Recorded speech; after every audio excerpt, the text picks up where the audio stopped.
ओम शांति। आज 24 तारीख की मुरली, सदगुरुवार की मुरली। आज बाबा कहते हैं, मीठे बच्चे, अव्यभिचारी याद से ही तुम्हारी अवस्था अचल अडोल बनेगी। अव्यभिचारी मतलब बिना उल्टा विचार किए, सिर्फ एक के याद में, यानी शिव बाबा की याद से अचल अडोल हमारी अवस्था बन जाएगी। पुरुषार्थ करो, एक बाप के सिवाय दूसरा कोई भी याद ना आए। एक बाबा, उसके सिवाय और कुछ भी याद ना आए, यानी हर हाल में एक बाबा। कुछ भी बात करना है, कुछ भी विचार चले, बाबा से पूछना चाहिए। हर कर्म में बाबा को जब हम साथ रखते हैं, पूछना भी चाहिए, बताना भी चाहिए। और हर राय मशवरा, जैसे एकदम सामने कोई बैठा है उससे बात करें, ऐसे बात करेंगे तो हर तरह के एक्सपीरियंस होंगे, बहुत अच्छी अच्छी प्राप्तियां होंगी। बाबा कहते हैं, प्रश्न, शिव बाबा कौन सी सर्विस करते हैं और तुम बच्चों को क्या करना है? उत्तर, संगम पर शिव बाबा सभी आत्माओं को कब्र से निकालते हैं, अर्थात आत्माएं जो देह अभिमान में है, पतित बन गई हैं, उन्हें पतित से पावन बनाने की सर्विस करते हैं। तुम बच्चे भी बाप के साथ साथ सबको शांति धाम और सुख धाम का रास्ता बताने के लिए लाइट हाउस बनो। क्या कह रहे बाबा? बाबा क्या करने आए हैं? हमें कब्र से निकालने। और कैसे निकालेंगे? जब हम देहाभिमान को छोड़ेंगे, तब पतित से हम पावन बनेंगे और शांति धाम सुख धाम का रास्ता हमें बाबा ने बताया, हम दूसरों को भी बता सकें। जब ज्ञान से भरपूर होंगे, शक्तिशाली होंगे, तभी तो हम सबको ये रास्ता बता पाएंगे ना। तो लाइट हाउस बनना है, हमें सबको रास्ता दिखाना है। तुम्हारी एक आंख में मुक्ति और दूसरे आंख में जीवन मुक्ति हो। मुक्ति मतलब शांति धाम और जीवन मुक्ति मतलब सुख धाम यानी स्वर्ग। आज का गीत है, किसने यह सब खेल रचाया? ओम शांति। बाबा क्या कहते? यह वास्तव में भक्ति मार्ग का गीत है। कोई है जरूर जिसकी यह महिमा है। बच्चे अच्छी रीति समझ सकते हैं कि यह बाप ही है जो सब कुछ करते हैं, करण करावनहार हैं। सिख लोग बहुत महिमा गाते हैं क्योंकि नया धर्म है और यह है गुप्त पुराना धर्म। कौन सा हमारा गुप्त पुराना धर्म है? आदि सनातन देवी देवता धर्म। गाते हैं एक ओंकार। ओम का अर्थ भी बाबा ने बहुत अच्छी रीति समझाया है। ओम का अर्थ बाबा ने क्या समझाया? मैं आत्मा शांत स्वरूप हूँ। वह तो बहुत लंबा चौड़ा अर्थ कर देते हैं। मैं कहता हूँ, मैं परमात्मा परमधाम का रहने वाला हूँ, मैं पुनर्जन्म में नहीं आता हूँ। तुम पुनर्जन्म में आते हो। बाप बच्चों को बैठ परिचय देते हैं। मैं बच्चों के सामने ही प्रत्यक्ष हूँ, उनको समझाया है। मैं हूँ परम पिता परमात्मा, जिसको तुम आत्माएं भक्ति मार्ग में याद करती हो। ओ गॉड फादर। बाबा ने क्या कहा? मैं ब्रह्मा मुख द्वारा जिनको परिचय देता हूँ, उनके समक्ष प्रत्यक्ष होता हूँ। दुनिया मुझे नहीं पहचान पाएगी क्योंकि बुद्धि इतनी क्लीन एंड क्लियर नहीं है। वो पत्थरों में भगवान को ढूंढ रही है और स्वयं बाबा निराकार तो शरीर का आधार लेकर ही आता है। तो इसलिए बाबा कहते हैं कि तुम पुकारते हो भक्ति में, ओ गॉड फादर आओ, लेकिन जब मैं आता हूँ तो बहुत थोड़ी सी आत्मा मुझे पहचानती है। उनकी महिमा भी है, पतित पावन रहमदिल लिबरेटर। उनको गाइड भी कहते हैं। यह है पांडव सेना। पांडव सेना कौन है? जो ब्रह्मा मुख वंशावली ब्राह्मण बने हैं। पांडा मुक्ति जीवन मुक्ति की राह बताता है ना, गाते भी है ना, नैया मेरी पार लगाओ। बरोबर परमात्मा को खिवैया भी कहते हैं, बागवान भी कहते हैं। कहते हैं तुम कितने मस्त थे, सत्युग त्रेता में वे परवाह बादशाह थे, कितने वैभव थे। श्रीनाथ द्वारे में कितने वैभव खिलाते हैं, पक्की रसोई बनाते हैं। जगन्नाथ के मंदिर में दाल चावल बनाते हैं, वहाँ काले चित्र दिखाते हैं। अभी तुम सब काले हो। श्रीनाथ द्वारे में बहुत फर्स्ट क्लास चीजें बनती हैं। फिर जो श्रीनाथ को भोग लगाते हैं वह पुजारियों को मिलता है, वह फिर दुकान में बेचते हैं। क्या कह रहे बाबा? श्रीनाथ द्वारे में सिर्फ घी का ही सामान बनता है, रोज 56 भोग बनता है। तो उतना सामान कैसे, भोग कैसे खत्म होगा? तो वो भोग लगाकर फिर क्या करते? दुकान में प्रसाद के रूप में उसको फिर बेचते हैं, और बेचने वाले उससे शरीर निर्वाह होता है उनका। तुम बच्चे तो स्वर्ग के मालिक बनते हो ना, जो वहाँ जो वैभव तुम खाते हो वह दास दासियां भी खाते हैं। कहाँ? सतयुग में जो वैभव बनेगा वो हम जो राजा रानी होंगे वो भी खाएंगे, और नीचे वाले जो दास दासियां और जो भी होंगे वो भी खाएंगे। 36 प्रकार के वैभव बनते, इतने तो खा नहीं सकेंगे, तो फिर दास दासियां खाते हैं। परंतु इसमें ही खुश नहीं होना चाहिए। राजधानी तो सारी बननी है, तुम वहां बहुत मौज में रहेंगे। वर्ल्ड ऑलमाइटी अथॉरिटी का स्थापन किया हुआ स्वर्ग का राज्य भाग्य तुम बच्चों को मिलता है। बाबा क्या कह रहे हैं कि अच्छा अच्छा खाएं, सिर्फ खाएंगे तो जो भी जाएंगे सतयुग त्रेता में वो तो अच्छा खाएंगे, सब कुछ अच्छा होगा तो अच्छा मिलेगा, लेकिन ये पद की बात है, और पद तो हमें नीचे पद में तो सजा खा के ही जाना पड़ेगा, ऊंचे पद में जाएंगे तभी हम सजा से बचेंगे, यानी बाबा की याद से सजाएं चुप हो जाएंगी, खत्म हो जाएंगे।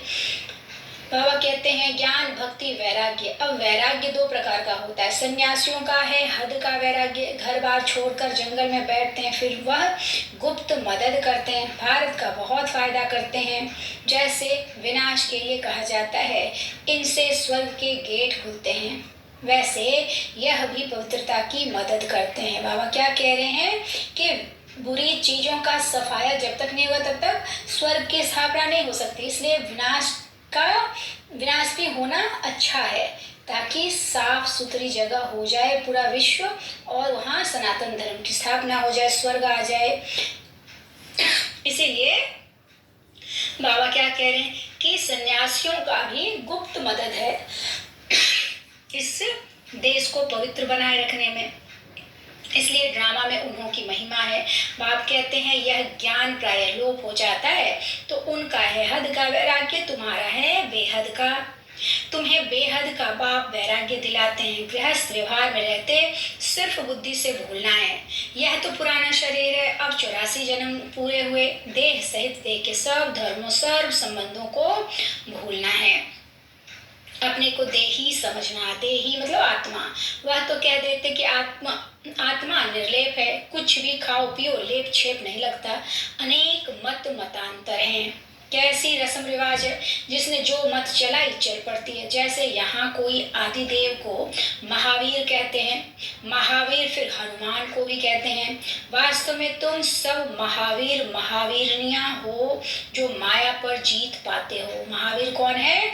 जो माया पर जीत पाए। श्रीमत पर पुरुषार्थ करते हो, तुमको अपनी अवस्था ऐसी रखनी है जैसे अंगद को रावण हिला नहीं सकता। अंगद जैसे अडिग अडोल रहा, वैसे ही हमें भी अडिग अडोल रहना है। हम ब्रह्मा मुख वंशावली ब्राह्मण बच्चों को हमारे विकार में कभी कमजोरी हमें हिला न सके। बाबा कहते तुम महावीरों को भी भले कितना भी माया का तूफान लगे परंतु हिलना नहीं है। यह अवस्था अभी नहीं होगी, पिछाड़ी में ऐसी अवस्था होनी है। कितने भी विकल्पों के तूफान आए लेकिन अडोल रहना है। अव्यभिचारी याद रहे और किसकी याद न आए। इसमें मेहनत बहुत करनी है, सिर्फ एक बाबा की याद हो इसमें मेहनत बहुत करनी, चारों तरफ से बुद्धि को समेटना पड़ेगा। पिछाड़ी में ही अचल अडोल बनेंगे। अचल घर यादगार है ना, उसके ऊपर गुरु शिखर है। अभी तुम बच्चे समझते हो ऊंचे ते ऊंचे हैं शिव बाबा, वह रचयिता है। पहले पहले क्या रचते हैं वह बुद्धि में रखना है। ऊंच ते ऊंच है शिव बाबा, फिर है ब्रह्मा विष्णु शंकर, फिर है मूल वतन सूक्ष्म वतन और स्थूल वतन। बाबा क्या कह रहे, ब्रह्मा विष्णु शंकर भी कहाँ निवास करते हैं? सूक्ष्म वतन में। विष्णु को 4 भुजाएं क्यों देते हैं? इससे यह प्रवृत्ति मार्ग सिद्ध होता है। 4 भुजा मतलब लक्ष्मण नारायण का कंबाइंड स्वरूप विष्णु है। तुम्हारा है प्रवृत्ति मार्ग, ब्रह्मा द्वारा स्थापन कराते हैं। ब्राह्मण धर्म है ऊंच से ऊंच, देवताओं से भी तुम ऊंच हो गए हो क्योंकि तुम सर्विस करते हो। दैवी धर्म की स्थापना कर फिर तुम विश्व के मालिक बनते हो। ऊंचते ऊंच है एक बाप अथवा महिमा लायक एक ही शिव बाबा है, दूसरा न कोई। बर्थडे एक शिव बाबा का ही मुख्य है, बाकी तो कोई सर्विस नहीं करते। लक्ष्मी नारायण भी प्रारब्ध भोगते हैं। अभी तो सबकी कयामत का समय, पहले पहले शुरू भक्ति होती है एक ही बाप की, वो है अव्यभिचारी भक्ति। अभी तो बिल्कुल व्यभिचारी बन गई कि ना कुछ भी सोच विचार की आवश्यकता ही नहीं, जिसको जो मन किया वो करता, यह है व्यभिचारी। तुम शिव बाबा से लेकर सभी के ऑक्यूपेशन को जानते हो। अभी तुम प्रैक्टिकल में बाबा के पास बैठे हो, जानते हो कि हम फिर से भारत को स्वर्ग बना रहे हैं। हम बाबा के साथ बैठकर डायरेक्ट ये मुरली सुनते थे। ये किसकी मुरली है? भगवान की, भगवान वाच। तो इसलिए बाबा कहते हैं तुमको पता है इस समय बाप कैसे आकर तुम्हें ज्ञान वर्षा कर रहे हैं, स्वर्ग में जाने लायक तैयार कर रहे हैं। फिर कहाँ जाएंगे? लक्ष्मी नारायण की डिनास्टी, फिर राम की। तो बाबा कहते तुम हो मनुष्यों को रास्ता दिखाने वाले लाइट हाउस। पहले पहले जाना है स्वीट होम यानी शांति धाम। अभी नाटक पूरा होना है। तुम बच्चे जानते हो कि यह सच्ची गीता आदि क्यों बनाते हैं। जो कच्चे हैं वह पढ़कर पक्के बने, बाकी तो यह सब खत्म हो जाने हैं। फिर वही गीता आदि निकलेगा। शास्त्र वगैरह जो बना है वो तो ऋषि मुनियों ने बनाया, और ये है असली में सच्ची गीता, ये मुरली, ये भगवान वाच है। तो बाबा कहते हैं जो कच्चे हैं उनको पढ़कर फिर दूसरों को भी पढ़ाना है, पक्के बनना है, क्योंकि सब कुछ खत्म होने वाला, उससे पहले हमें तैयार हो जाना है। गीता का एक श्लोक उठाकर दुनिया उसका अर्थ करते जाती है। गीता में भी है भगवान वाच, गीता भगवान ने सुनाई थी, परंतु समझते हैं नहीं। बाबा क्या कह रहे? कुछ भी समझते नहीं है सब कुछ, लेकिन समझते नहीं। बाप सभी बच्चों को कहते हैं कि मेरे सिकी हृदय बच्चे, ओ मेरे सालिग्रामों, मैं इस शरीर में आकर तुमको समझाता हूँ। इस ब्रह्मा का तन लिया है ना, बाबा ने कितने बड़ी उपाधि दी। ओ मेरे सिकी हृदय बच्चों, ओ सालिग्रामों। शालिग्राम बहुत पवित्र माना जाता है पत्थर। तो हम क्या कर रहे हैं इस समय? पवित्रता की धारणा करके उसी पत्थर वही बन रहे हैं, वह हमारा ही यादगार है। पवित्रता की शक्ति से हम विश्व पर डबल सिरताजधारी बनकर राज्य करेंगे। फिर पवित्रता खत्म हो जाती है तो सिंगल ताज बचता है, और जब कुछ भी नहीं बचता है तो कोई ताज नहीं होता। आज मोदी के सर पे तो कोई ताज नहीं है ना। तो बाबा कहते हैं कि और सत्संग में जाने से कोई भी मना नहीं करते, यहाँ मना करते हैं। विष पर ही झगड़ा होता है, जिसके लिए ही बाप कहते हैं यह विष आदि मध्य अंत दुख देते हैं। यह है नंबर 1 दुश्मन। इस काम महाशत्रु को जीतो जिसने तुमको आदि मध्य अंत दुख दिया है। इसलिए कहते पतित पावन आओ, जानते हैं हम पतित हैं, तब तो जाकर पावन के आगे माथा टेकते हैं। पवित्रता की कशिश होती है, इसलिए उन्हों का मर्तबा रखते हैं। वह भी समझते हैं हमारे जैसा ऊंच भारत में कोई है नहीं। जो पवित्रता की धारणा करते हैं वो ऊपर उठ जाते हैं। साधु सन्यासी वो, बाबा कहते अब वो सब खत्म हो गया है। अच्छा, सबसे भाग्यशाली कौन है? बाबा कहते हैं कि कन्याएं भाग्यशाली हैं। बाबा कहते हैं मैं तो अपना फर्ज पालन करता हूँ। तुम पतित दुखी हो, पुकारते हो, तो बाप का फर्ज है बच्चों को मुक्ति, जीवन मुक्ति देना। ऐसा मुक्ति दाता और कोई नहीं। बाकी टाइटल वह लोग बहुत रखवाते हैं, परंतु है बिल्कुल रॉन्ग। मनुष्यों की बिल्कुल ही विनाशकाली विपरीत बुद्धि है। तुम बच्चे बाबा बाबा कहते रहते हो, मनुष्य थोड़े इस राज को समझेंगे। वह समझेंगे शायद इस बाबा को याद करते हैं। तुम बच्चे जानते हो कि नहीं, एक बार बाबा ने हमको स्वर्ग का मालिक बनाया है। यह है ईश्वरीय जन्म। बाप कहते हैं सिर्फ एक मुझे याद करो, इसमें ही मेहनत है। यह है बाजोली का खेल। सतयुग त्रेता द्वापर कलयुग, फिर कलयुग के बाद सतयुग त्रेता द्वापर कलयुग, घूमता आया और घूमता ही रहेगा। तो बाबा कहते हैं इस समय संगम पर ही तुम्हें ईश्वरीय जन्म मिला है। अच्छा, मीठे मीठे सिके लधे बच्चों प्रति माता पिता बाप दादा का याद प्यार और गुड मॉर्निंग। रूहानी बाप की रूहानी बच्चों को नमस्ते। हम रूहानी बच्चों की रूहानी बाप दादा को नमस्ते बाबा, नमस्ते, शुक्रिया बाबा, शुक्रिया। धारणा के लिए मुख्य सार है, पहला, बाप से अच्छी रीति पढ़कर औरों को पढ़ाना है। लाइट हाउस बन सबको मुक्ति, जीवन मुक्ति का राह दिखाना है। दूसरा, एक बाप की अव्यभिचारी याद से अपनी अवस्था एक रस अचल अडोल बनानी है, महावीर बनना है, बाबा के अलावा और किसी की भी याद ना आए। वरदान, अलौकिक रीति की लेन देन द्वारा सदा विशेषता संपन्न बनने वाले फ्राग दिल भव। अलौकिक रीति की लेन देन द्वारा सदा विशेषता संपन्न बनने वाले फ्राग दिल भव। जैसे किसी मेले में जाते हो तो पैसा देते और कोई चीज लेते हो, लेने से पहले देना होता है, तो इस रूहानी मेले में भी बाप से अथवा एक दोस्त से कुछ ना कुछ लेते हो, अर्थात स्वयं में धारण करते हो। जब कोई गुण अथवा विशेषता धारण करेंगे तो साधारणता स्वतः खत्म हो जाएगी। बाबा क्या कहते हैं, कुछ खरीदते हो तो पहले पैसा देते हो तब तो मिलता है ना, तो वैसे ही दूसरों में पहले गुण देखो तो हम अपना गुण भी दे पाएंगे, यानी हमारी कमी कमजोरी खत्म हो जाएगी। हम जो साधारण दिखते हैं वो हम विशेष हो जाएंगे, खास हो जाएंगे। गुण को धारण करने से कमजोरी स्वतः समाप्त हो जाएगी।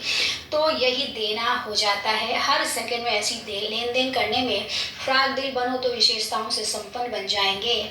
स्लोगन, अपनी विशेषताओं का प्रयोग करो तो हर कदम में प्रगति का अनुभव होगा। अपनी विशेषताओं का प्रयोग करो तो हर कदम में प्रगति का अनुभव होगा। अच्छा, ओम शांति।